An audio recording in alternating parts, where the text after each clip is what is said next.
Heavenly Red Roses. We're here today to honor Angeline Dolores Lascola, a fabulous woman, a sibling, an aunt, a mother, my godmother, a grandmother, a friend, a loving wife. How best to celebrate this wonderful life? I've had lots of ideas, but perhaps it's best to start from the beginning, taking it part by part. Don, Dee, and Ted, 3 loving siblings of Aunt Marnell and Uncle Guy. They grew up well, one a farmer, a father, a mother, a wife, and one a jet pilot who just loved to fly. Let's remember, too, Debbie and Ray, her wonderful niece and nephew we'd all come to visit and play with all day. And now she's a beautiful bride, my loving Aunt Dee, with Uncle Augie, a handsome groom. I remember that photo album, a treasured family heirloom. Her next success treasure was a long-loving marriage. Uncle Augie, my godfather, with his beloved electronics, beside Aunt Dee as she strolled her baby carriage. Now here comes a really good part. Dennis, Jim, Carol, Joe, 4 loving children they kept close to their heart.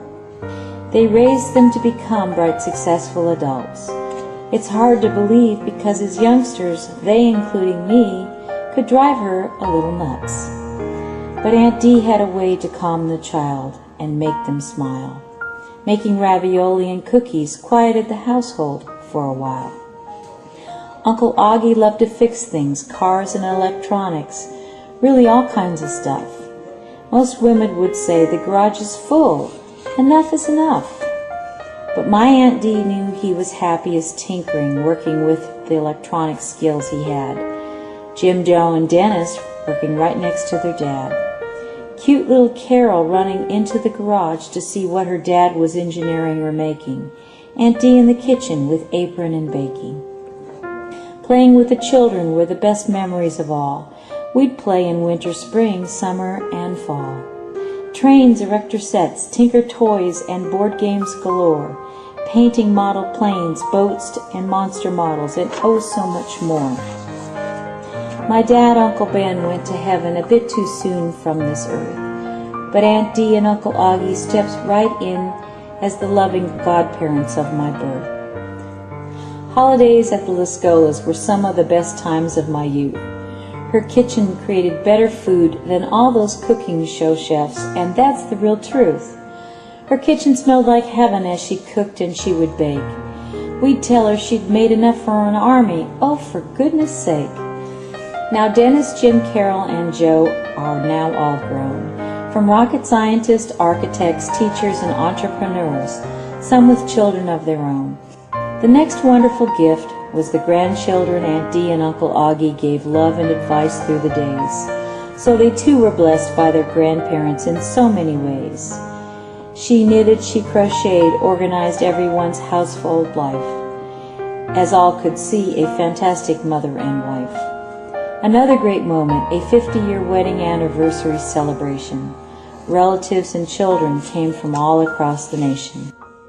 The mind's still creative, but time marches on. The body begins to slow, and some activities are now in reality gone. As their goddaughter, I try to return a bit of cheer. I offer some doctor's advice to help understand the medical issues that are becoming clear. There are no walkers or crutches in heaven, you see, as St. Peter calls out to greet Aunt Dee. Welcome, Dolores, as the angels sing in a heavenly chorus. She's walked right through heaven's pearly gate. Her legs and feet are strong, and her back is quite straight. She hurries along as she does not want to be late. Just ahead, my dad, Uncle Ben, is whistling for Dolores. The angels have just completed their lovely chorus. Let's get this party started, he says. The angels have a jamming band. Come with me, he says as he takes her hand. Now picture this, if you will. I can see it if I close my eyes for a moment. Main Street in heaven, like Main Street in